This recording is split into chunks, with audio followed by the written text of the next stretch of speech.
Meus irmãos, eu vou convidar você a abrir a sua Bíblia, por favor, no livro de Josué, capítulo 10.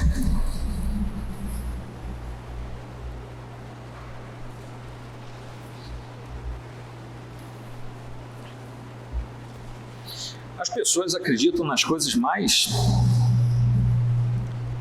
peculiares, né? Até hoje tem gente que no dia começa a chover muito, guarda tesoura na gaveta. Não sei se você conhece alguém assim. Até hoje tem gente que tem medo de bater manga com leite e depois tomar. Até hoje tem gente que acha que passar pasta de dente na queimadura é muito bom, né? Depois se estrupia todo, mas acha que é bom. Aquele negócio abrasivo ali. Tem gente que acha que se tiver com dor de garganta não pode tomar nada gelado. É o contrário, né? Vai anestesiar. Mas as pessoas acham que vai piorar, vai dar até um negócio, vai morrer. As pessoas acreditam em coisas estranhas. Mas quando você fala assim, eu acredito nas histórias da Bíblia, a pessoa ri. Que isso? Você acredita mesmo que um homem foi engolido por um peixe grande? Você não acredita que tem que esconder tesoura? Por que eu não posso acreditar num peixe engolindo o homem? Você acredita mesmo que um povo inteiro passou no meio do mar e passou a pés enxutos, como é a forma que a Bíblia descreve? Você acredita mesmo que já caiu pedra do céu, matou os inimigos? Você acredita que caía pão, um pãozinho do céu e alimentava? As pessoas acham isso a coisa mais esquisita possível, enquanto elas acreditam geralmente em coisas esquisitas. É aquele ditado antigo, né? É o roto falando do esfarrapado. O que eles não sabem é que nós não somos esfarrapados, porque a Bíblia é a nossa regra de fé e prática, e ela é inerrante, tudo que está aqui é verdade. Talvez não compreendamos a expressão da Bíblia, mas ela é verdadeira. Em todas as suas palavras ela é verdadeira. E como reformados que nós somos, nós cremos que a palavra de Deus é totalmente inerrante, é totalmente útil, é totalmente sábia, é totalmente suficiente. Pode faltar tudo o que for, só não pode faltar a palavra de Deus. Ela tem toda a autoridade, ela é autoritativa sobre a nossa vida. Então ela é totalmente verdadeira, desde o Gênesis até o Apocalipse, tudo. É por isso que Paulo nos fala o seguinte: toda a Escritura é inspirada por Deus. Isso está lá em 2 Timóteo 3,16, e está falando sobre o Antigo Testamento, porque essa era a Escritura que Paulo conhecia. Embora Paulo e Pedro já começassem a falar em alguns trechos a respeito daquilo que eles já estavam produzindo, como sendo parte da palavra de Deus, aqui ele estava falando da Escritura que estava reunida, que era o cânon do Antigo Testamento. E é engraçado que a expressão grega usada aqui por Paulo para inspirada, né? Quando você pensa em inspirar, você pensa em... Você inspira, então é como se o autor sagrado tivesse que inspirar aquilo que Deus deu. Sim, isso é verdade, mas a palavra grega que ele usa é a mesma palavra que depois é traduzida para o verbo soprar lá no homem do Gênesis, quando Deus faz o homem, sopra na sua narina e vem um hálito que dá vida. É exatamente o mesmo verbo, claro que lá era hebraico, mas depois traduzido para o grego, é o mesmo verbo que Paulo usa lá em 2 Timóteo 3,16. Ou seja, Deus sopra a sua palavra, o autor sagrado a recebe e escreve, e essa palavra é inspirada por Deus. É por isso que ela é perfeita. Um grande pensador do passado, um dos grandes pregadores do século XIX, se não o maior, chamado Charles Spurgeon, ele diz o seguinte: a Escritura é como um leão. Vocês já devem ter lido isso por aí. Quem jamais ouviu falar em defender um leão? Já viu? Não é tadinho do leão, vou lá defender. Não, apenas solte-o que ele se defende. Essa expressão dele quer dizer o seguinte: você não precisa sair por aí defendendo a Bíblia. Deixa que a Bíblia defende a si mesma, porque ela é poderosa o suficiente para isso, ela é a palavra de Deus. Ocorre que na conjuntura pós-moderna em que nós estamos inseridos, as maiores questões não são apenas as narrativas do texto, mas são as pressuposições que estão por detrás do texto. E é por isso que nós precisamos entender que muitas vezes a Escritura nos reserva alguns desafios de compreensão, porque nós estamos mergulhados nesse tempo em que tudo é incredulidade, tudo é relatividade. Então é por isso que muitas vezes a Escritura nos reserva alguns desafios, porque nós estamos neste tempo e, querendo ou não, nós somos impactados e somos desafiados também pelo nosso tempo. Quando nós terminarmos esse trecho de hoje, nós estaremos então na conclusão daquilo que começou no capítulo 9, versículos 1 e 2, que eu falei para vocês. Depois nós vamos dar um salto lá para o capítulo 14 e depois nós já vamos para o final do livro. Porque naquele ínterim nós temos muito texto que é distribuição de terra, nós não vamos nos ater a esses textos, tá bom? Então nós vamos dar alguns saltos depois do sermão de hoje. Ok, meus irmãos? Abriram lá em Josué, capítulo 10? Josué, capítulo 10. Eu vou ler com vocês até o versículo 15, do versículo 16 ao 43, eu vou fazer menção de alguns trechos, mas não vou ler apenas por uma questão de economia de tempo. Tendo Adonisedeque, rei de Jerusalém, ouvido que Josué tomara a Ai e havia destruído totalmente e feito a Ai e ao seu rei como fizera a Jericó e ao seu rei, e que os moradores de Gibeon fizeram paz com os israelitas e estavam no meio deles, temeu muito, porque Gibeon era cidade grande, como uma das cidades reais, e ainda maior do que Ai, e todos os seus homens eram valentes.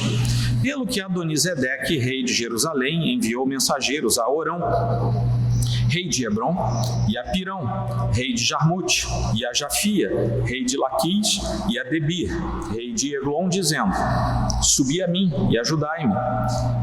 Firamos Gibeon, porquanto fez paz com Josué e com os filhos de Israel. Então se ajuntaram e subiram 5 reis dos amorreus, o rei de Jerusalém, o rei de Hebron, o rei de Jarmute, o rei de Laquis e o rei de Eglon, eles e todas as suas tropas, e se acamparam junto a Gibeon e pelejaram contra ela. Os homens de Gibeon mandaram dizer a Josué no arraial de Gilgal: não retires as tuas mãos de teus servos, sobe apressadamente a nós e livra-nos e ajuda-nos, pois todos os reis dos amorreus que habitam nas montanhas se ajuntaram contra nós. Então subiu Josué de Gilgal, ele e toda a gente de guerra, com ele e todos os valentes. Disse o Senhor a Josué: não os temas, porque nas tuas mãos os entreguei, nenhum deles te poderá resistir. Josué lhes sobreveio de repente, porque toda a noite veio subindo desde Gilgal. O Senhor os conturbou diante de Israel e os feriu com grande matança em Gibeon, e os foi perseguindo pelo caminho que sobe a Bet-Horon, e os derrotou até Azeca e Maquedá. Sucedeu que, fugindo eles de diante de Israel, a descida de Bet-Horon fez o Senhor cair do céu sobre eles grandes pedras até Azeca, e morreram. Mais foram os que morreram pela chuva de pedra do que os mortos à espada pelos filhos de Israel. Então Josué falou ao Senhor no dia em que o Senhor entregou os amorreus nas mãos dos filhos de Israel e disse, na presença dos israelitas: Sol, detente em Gibeon, e tu, lua, no vale de Aijalon. E o sol se deteve, e a lua parou até que o povo se vingou de seus inimigos. Não está isto escrito no livro dos justos? O sol, pois, se deteve no meio do céu e não se apressou a pôr-se quase um dia inteiro. Não houve dia semelhante a este, nem antes nem depois dele, tendo o Senhor assim atendido a voz de um homem, porque o Senhor pelejava por Israel. Voltou Josué e todo Israel com ele ao arraial de Gilgal. Como eu falei para vocês, a história é uma história que o mundo naturalmente não vai acreditar nela. Aliás, o mundo não vai acreditar em nada, não é? Porque o mundo é incrédulo. E mesmo quando é crédulo em outra coisa e não na expressão do nosso Deus. Mas nós estamos de frente a uma narrativa das mais interessantes da Bíblia. E há 3 desafios que eu gostaria de falar para vocês nesse texto. O primeiro desafio vai até o versículo 11, é o desafio da natureza de Deus. Depois do versículo 12 até o 15 é o desafio da ação de Deus. E o final, que vai do 16 até o 43, que é o trecho que eu não li com vocês, acho que eu vou mencionar, é o desafio de cumprir a missão. E aqui vai uma conclusão desse capítulo para nós. Meus irmãos, neste mundo que jaz absolutamente nas coisas que não pertencem a Deus, é muito difícil você achar alguém que diga assim, pode me contar uma história dessas da Bíblia que eu vou acreditar nela. Isso não faz parte da natureza humana. Nós cremos na narrativa bíblica por causa dos atos do Espírito Santo em nós. É Ele quem trabalha o nosso coração e nos permite compreender e acreditar naquilo que é fantástico, humanamente falando. Mas como diz um pastor amigo meu, o milagre, quando Deus faz, é o normal de Deus. Nós é que não estamos acostumados a ver tanto milagre assim. Então, quando nós vemos, é como se algo fantástico tivesse acontecido. Na verdade, não. Aquilo é o normal de Deus. Deus trafega na área do sobrenatural. Ele detém o poder sobre todas as coisas criadas. Portanto, Ele pode fazer o que Ele bem quiser fazer com tudo aquilo que faz parte da criação. E isso diz respeito a todo o cosmo, a todo o universo, a tudo que existe. O Marçal, que é o nosso observador dos astros celestes, imagina o que o Marçal vê por aí. Às vezes ele fala, não, eu vou ter que observar essa madrugada. E lá vai ele lá ver os seus astros, os asteroides, buraco negro, não sei mais o que ele fica vendo lá, mas esse é o trabalho do Marçal lá no seu empreendimento acadêmico. Marçal não consegue ver uma vírgula do que Deus fez nesse universo, porque o ser humano é tão limitado que ele não consegue ver aquilo que é a extensão total da obra de Deus. Mas o Marçal já vê muito mais do que nós, porque esse é o ofício dele.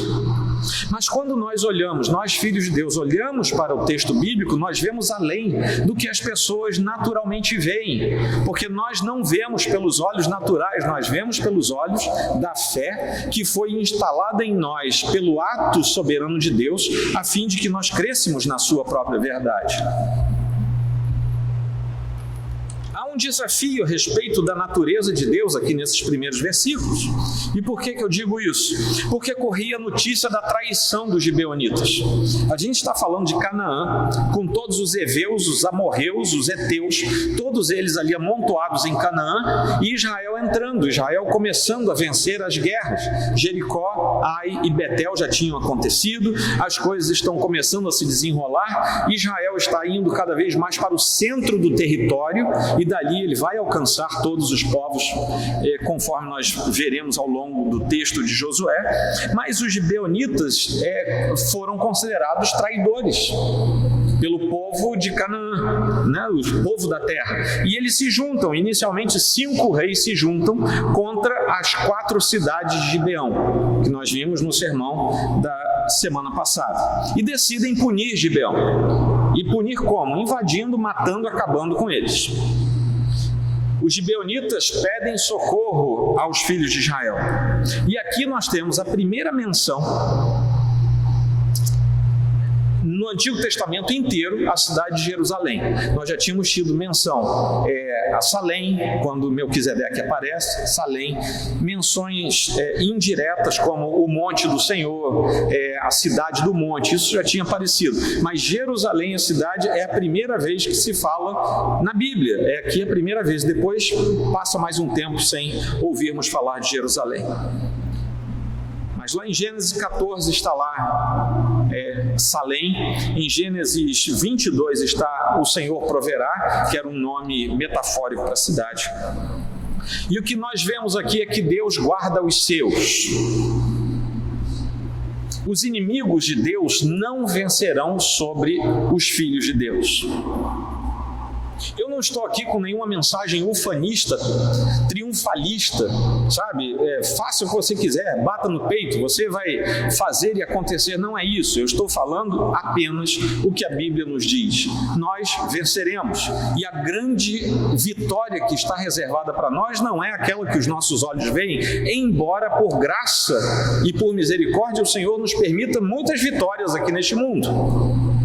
Se você está respirando, se você teve o que comer, se você está vestido, graças a Deus todos estão vestidos aqui. Se você teve onde dormir esta noite, entenda que isso faz parte das vitórias, porque um monte de gente nesse mundo não teve isso. São coisas tão comuns que a gente se esquece de agradecer a Deus. São vitórias, sim, que Deus nos dá. Alguns de nós têm vitórias um pouco mais retumbantes. Você ganhou um emprego melhor, você está, sabe, coisas materiais que não são ilícitas, não tem problema nenhum, que podem ser perigosas a alguns corações e talvez por isso Deus refreie para aqueles. Mas o fato é que ainda neste mundo temos o lampejo da vitória que Deus nos promete. Mas essa vitória é uma vitória que vai além dos nossos olhos, porque é uma vitória final. E essa vitória é prometida por Deus e dela os seus filhos não ficarão, e nela os seus filhos não ficarão de fora. Todos os filhos de Deus haverão de vencer. Mas, como é que Deus trabalha aqui o seu caráter, a sua natureza no meio do povo de Deus? Primeiro, ele tira o medo do meio de Josué, promete a vitória, porque lá no versículo 8, ele diz o seguinte: disse o Senhor a Josué, não os temas, porque nas tuas mãos os entreguei, nenhum deles te poderá resistir. A primeira coisa que a natureza de Deus faz conosco enquanto nós estamos na caminhada é tirar de nós o temor. É um temor que é irracional espiritualmente falando, mas que nós guardamos no nosso coração. Eu não sei, eu não vou, sabe? Deus diz, não tema, vai, ninguém vai poder resistir. E volto a dizer, não estou falando de nenhum tipo de teologia triunfalista. Eu estou falando das coisas naturais, normais da vida, para as quais o Senhor tem nos dado vitórias simples, singelas, porém que devem ser guardadas com a magnitude de algo que Deus fez por cada um de nós. Israel marcha a noite toda. Quando tem aqui, Josué lhes sobreveio de repente, eles tinham marchado a noite toda, 35, 38 quilômetros mais ou menos. Você imagina, quem serviu o quartel aqui sabe disso, você imagina você, né, com todo o seu equipamento, você anda 35 quilômetros, vamos arredondar em 35, e você chega lá, vai descansar um pouquinho, vai comer a sua ração? Não, você vai lutar. Foi isso que aconteceu. Eles andaram a noite toda, 35 quilômetros. Quando chegaram lá, foram direto para a luta.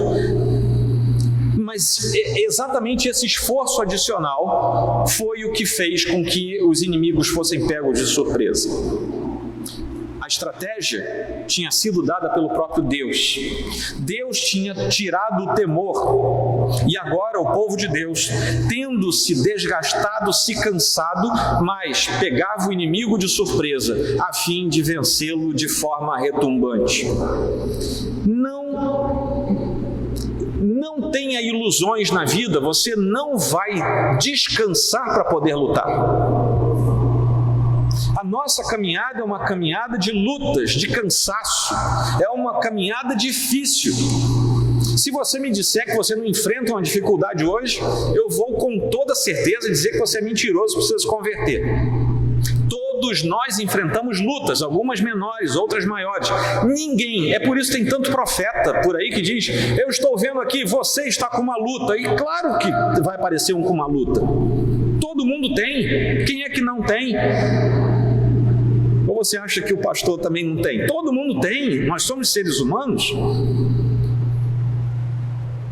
E nós, via de regra, não temos a oportunidade de descansar, de comer nossa ração, de dormir, para poder lutarmos contra o inimigo.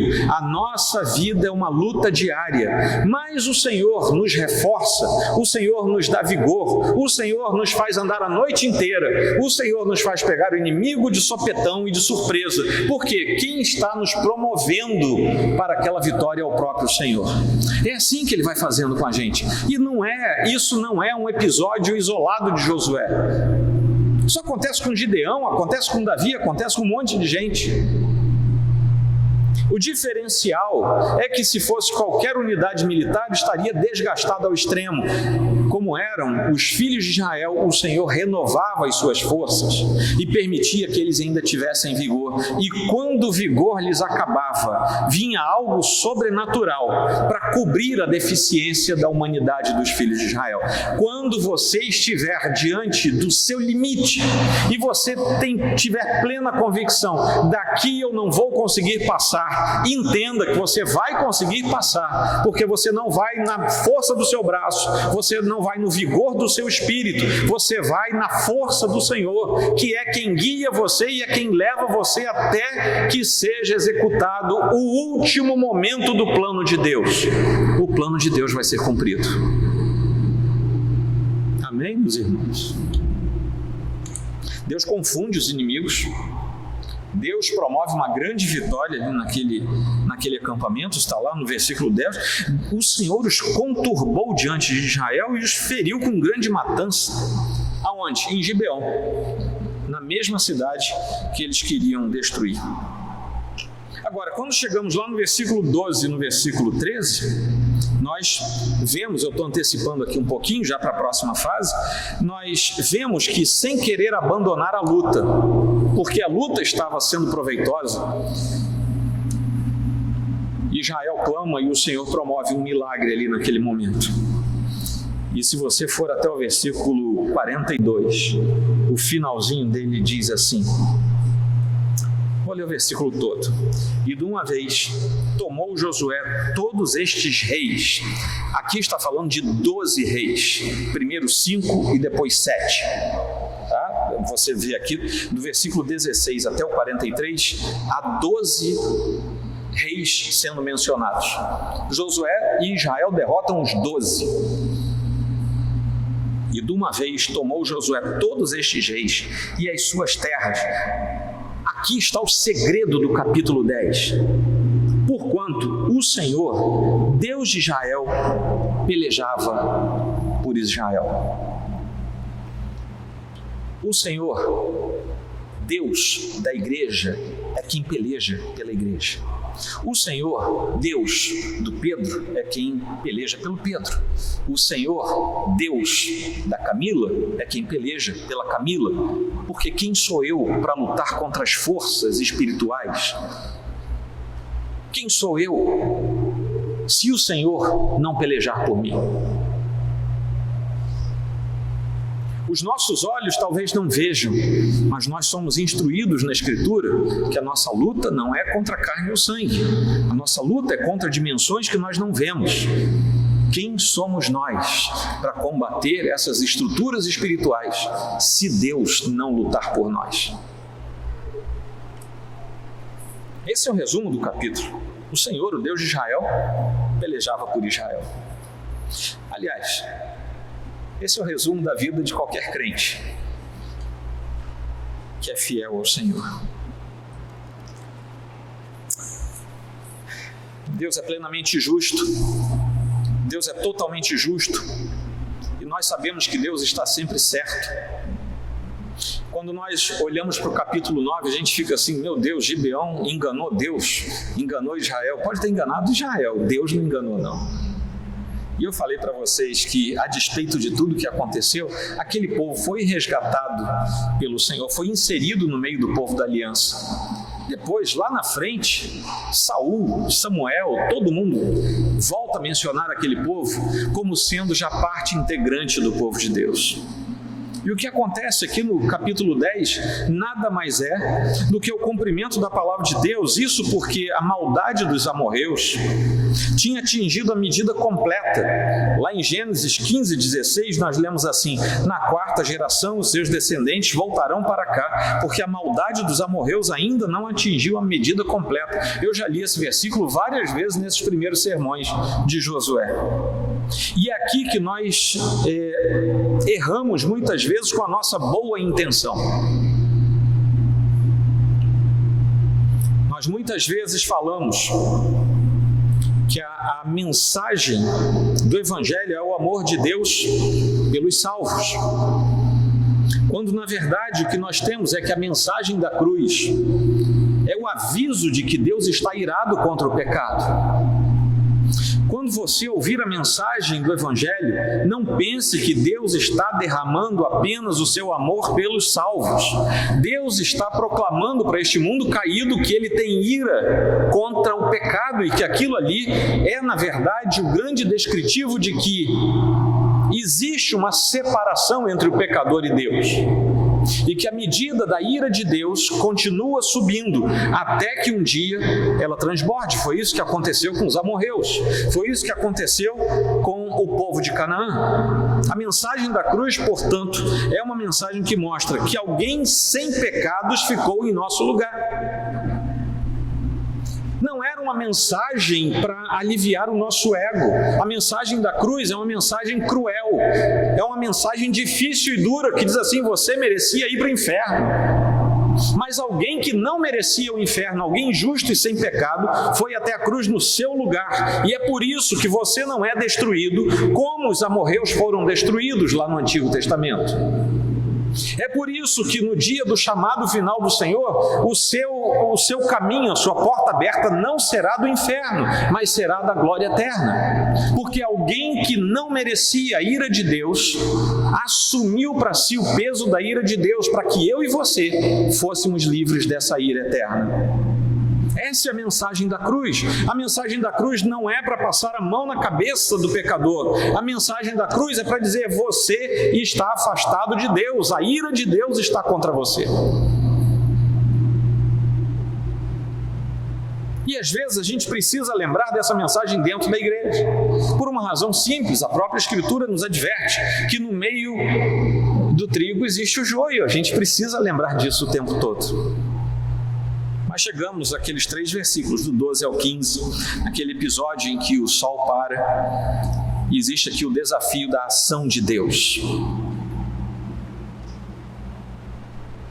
O desafio da natureza de Deus mostra um Deus que continua com a sua natureza absolutamente contrária ao pecado, e aqueles que transbordaram a medida da ira de Deus foram punidos por causa disso.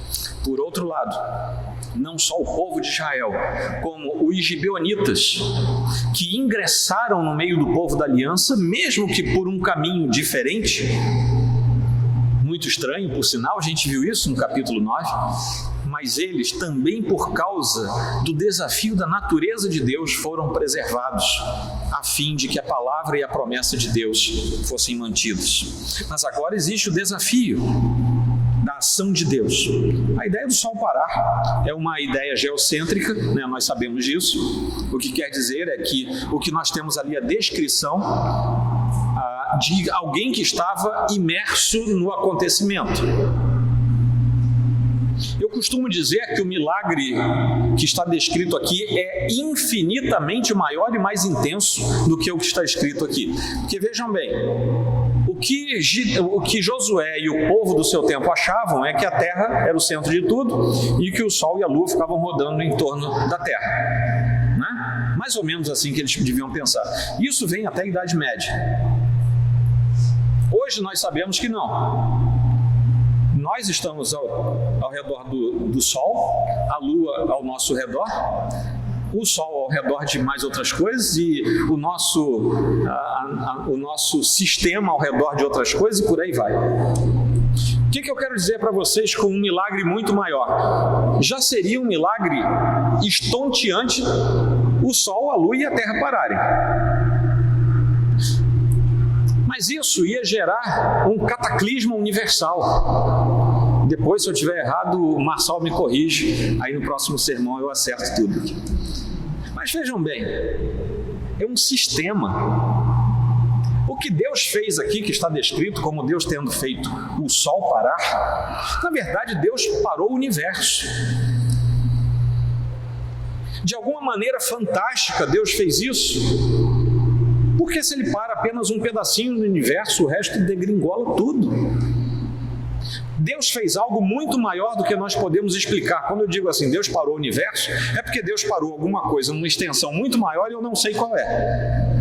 Mas o fato é que o milagre de Deus que Deus promoveu foi muito mais intenso do que aquilo que o ser humano que descreveu conseguia perceber naquele momento. E somente Deus tem poder para fazer isso por uma razão simples. Ele é o Criador, Ele é o dono, Ele é o que governa todas as coisas. Isaías diz que Ele tem o mundo na palma da sua mão, o cosmo na palma da sua mão. Isso é uma linguagem figurada que quer dizer Deus é absoluto sobre todas as coisas que Ele criou. Se Ele disser sim, é sim. Se Ele disser não, é não. E acabou. Nós não temos como questionar a veracidade dos fatos de Deus. Algumas pessoas, por causa disso, continuam dizendo, está vendo como é que a Bíblia tem uma visão primitiva a respeito da ciência? Primeiro, a Bíblia não é um livro de ciência. É um livro de narrativa para trazer o ser humano até a redenção. É isso aí. Também os livros de ciência não são Bíblia. Então, o que vale para cá, vale para lá também. Mas nós precisamos considerar 3 coisas rápidas aqui.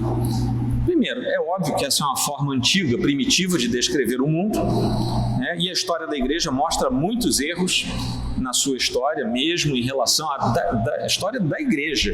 Esses 2000 anos mostram muitos erros de interpretação, inclusive com relação às coisas da natureza.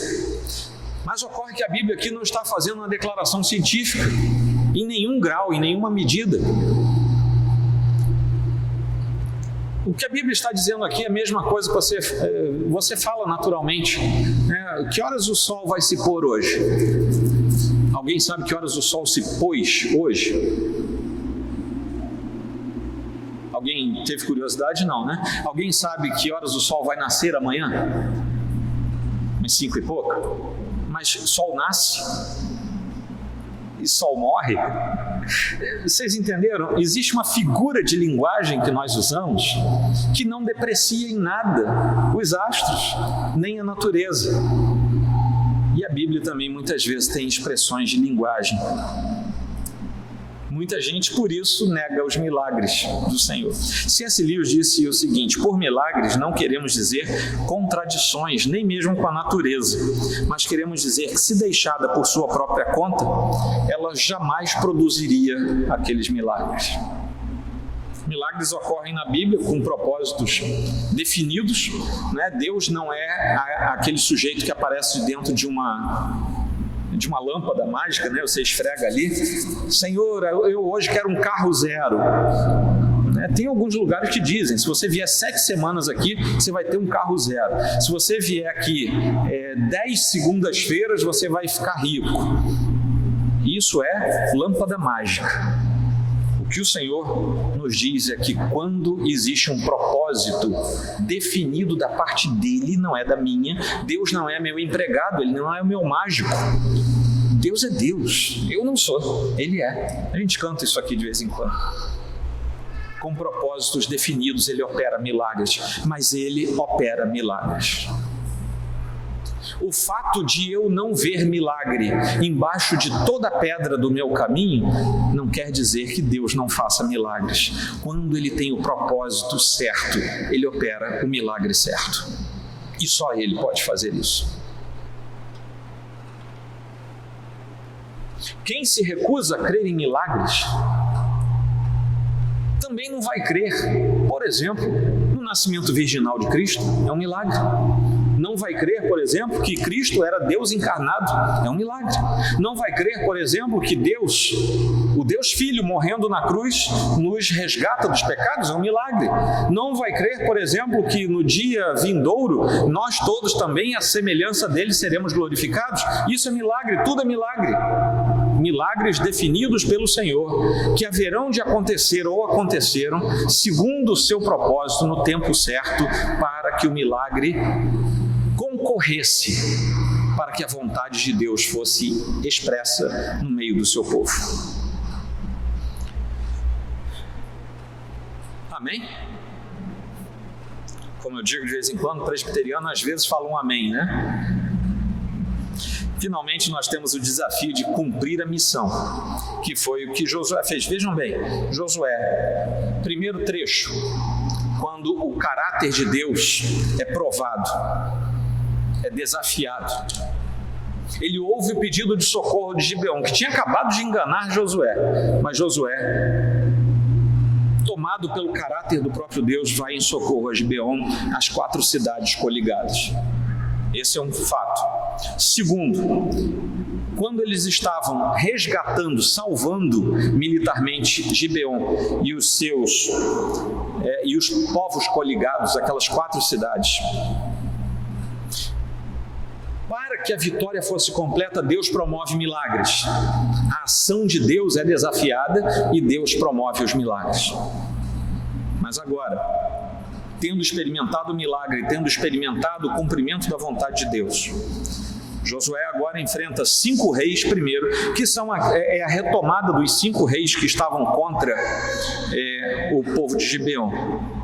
Uma coligação que se levanta contra Israel por causa das ameaças que a paz entre Gibeon e Israel poderia representar para eles. Eles se antecipam e vão contra Gibeon, querendo se vingar da traição de Gibeon e querendo também refrear o avanço de Israel.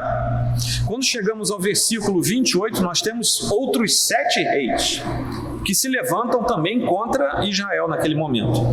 E nós temos aqui uma breve descrição de 12 vitórias seguidas, tudo numa só campanha, numa só empreitada militar. Esses 12 reis, eles perderam essas batalhas neste momento porque eles fizeram exatamente o mesmo que Betel fez.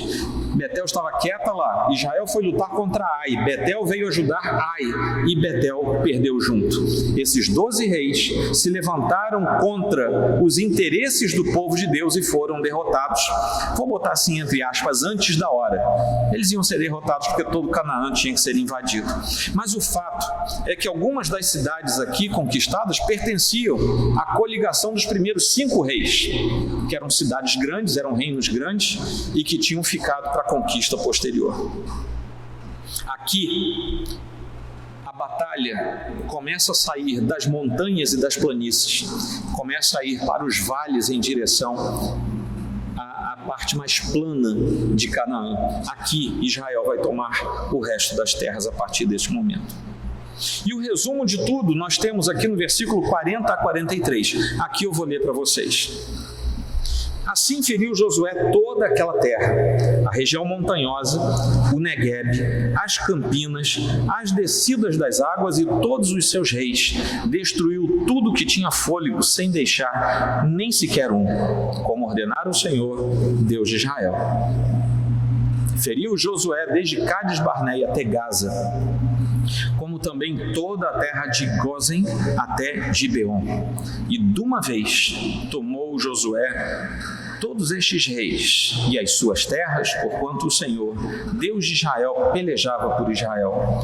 Então Josué e todo Israel com ele voltou ao arraial de Gilgal. Eles saíram de Gilgal com um grito de socorro de Gibeon.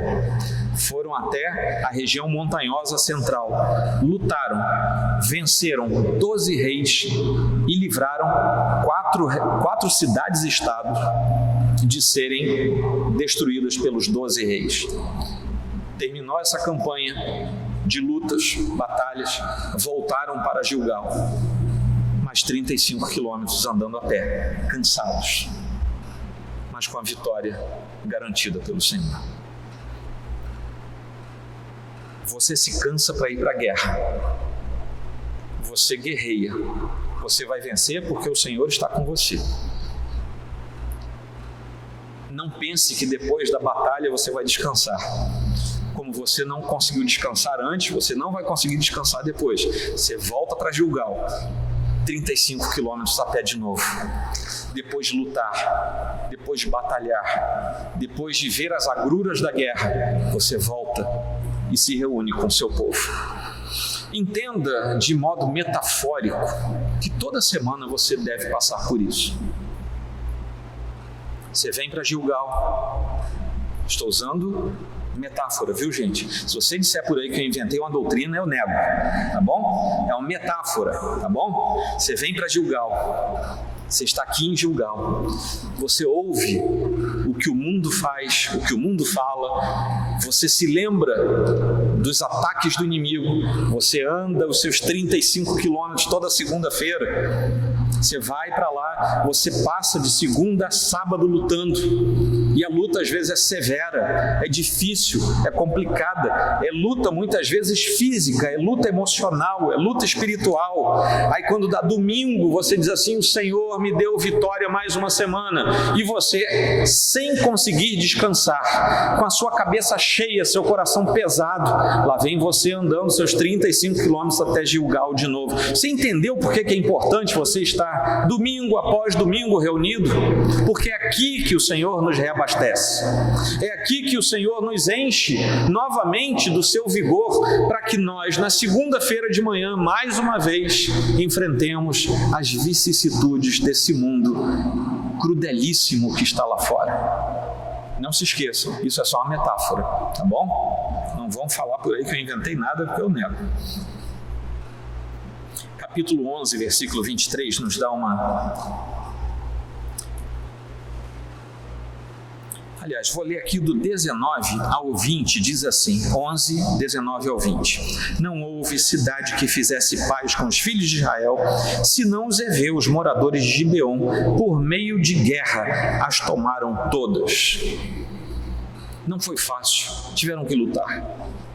Porquanto do Senhor vinha o endurecimento do seu coração, para saírem à guerra contra Israel, a fim de que fossem totalmente destruídos e não lograssem piedade alguma, antes fossem de todo destruídos, como o Senhor tinha ordenado a Moisés. Versículo 23 diz assim: assim tomou Josué toda esta terra, segundo tudo que o Senhor tinha dito a Moisés. E Josué a deu em herança aos filhos de Israel, conforme as suas divisões e tribos, e a terra repousou da guerra. Aqui é um discurso de prolepse, tá? É a antecipação do final da história. Isso aqui é como se estivesse contando lá no finalzinho do livro. Aí ele conta, ele antecipa: olha, deu certo, vencemos, entramos, conquistamos, como Deus prometeu a Moisés, aconteceu tudo, e volta para a história normal, tá bom? Isso é uma figura de linguagem que se chama prolepse, é quando você antecipa algo que vai acontecer depois. Mas em meio a toda essa campanha, alguns povos ainda iam ficando sem conquista, nós sabemos disso. No 11:22 nós lemos: nenhum dos Enaquins sobreviveu na terra dos filhos de Israel, somente em Gaza, em Gate e em Asdod alguns subsistiram. Foram ficando aqueles cabelinhos no meio do caminho, sabe? Alguns povos que não iam sendo conquistados, e que depois isso gerou uma dor de cabeça horrorosa para o povo de Israel. E nós temos que aprender isso. Quando o Senhor disse que nós teríamos aflições e teríamos que lutar o tempo todo, nós precisamos estar atentos para não deixar para trás aquilo que não pode ser deixado para trás. A nossa luta é desafiadora e é o tempo todo. Voltam então para o acampamento base em Gilgal.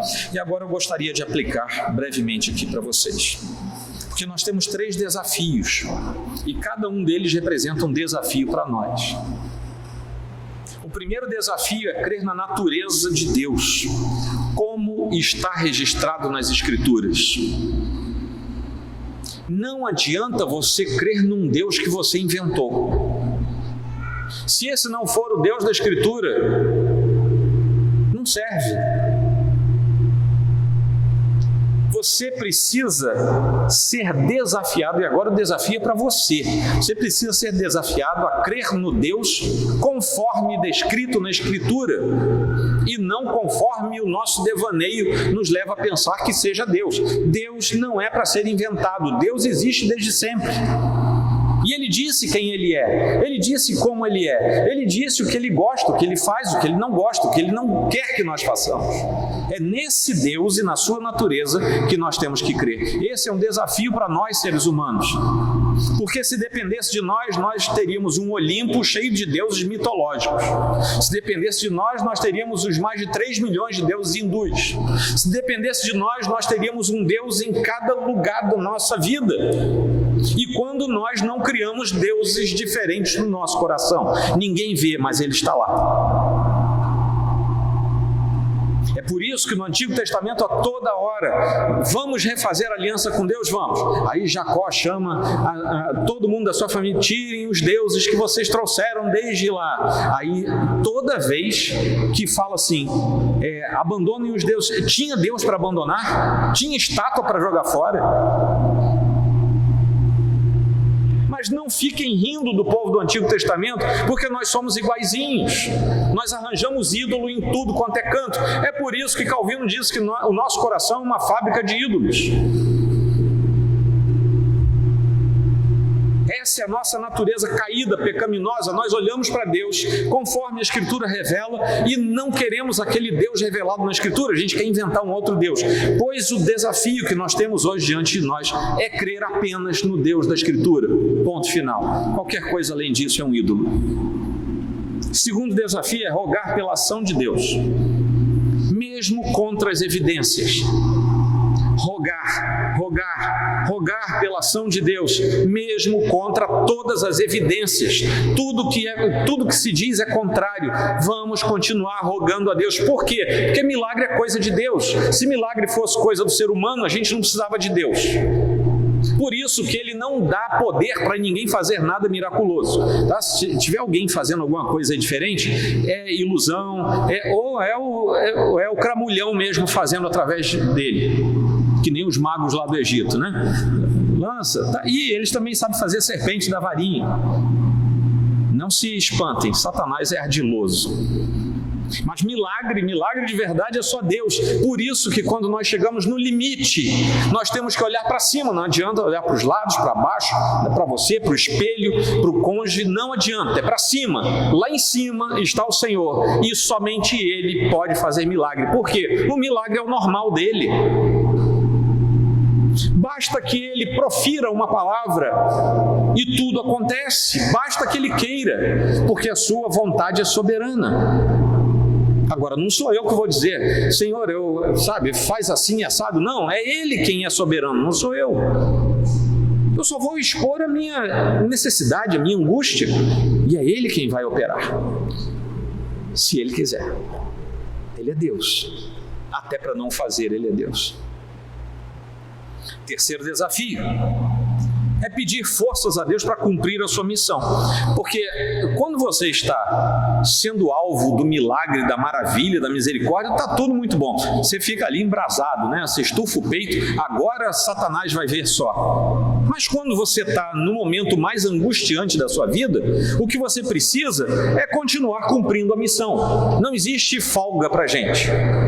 Mas como é que você faz isso? É na força do Senhor, não é na sua força. E esse é o terceiro desafio, é pedir força a Deus, para que Ele nos permita cumprir aquilo que Ele nos mandou cumprir. Ninguém tem vida fácil,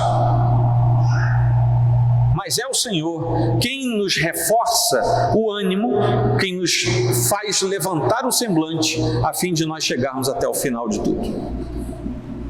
E finalmente, a última aplicação: se você é filho de Deus, entenda uma coisa de uma vez por todas e nunca mais esqueça disso. Eu peguei isso lá do versículo 43.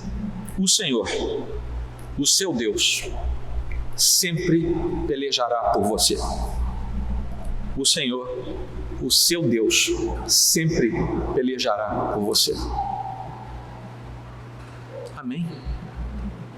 Você pode botar isso na primeira pessoa e no momento difícil você lembra disso. É o Senhor, o meu Deus, sempre vai pelejar por mim. Isso é verdade. Você não sabe o que Ele vai fazer, porque isso é com Ele. Mas que Ele vai pelejar por você, vai. Porque você é filho dele. Amém?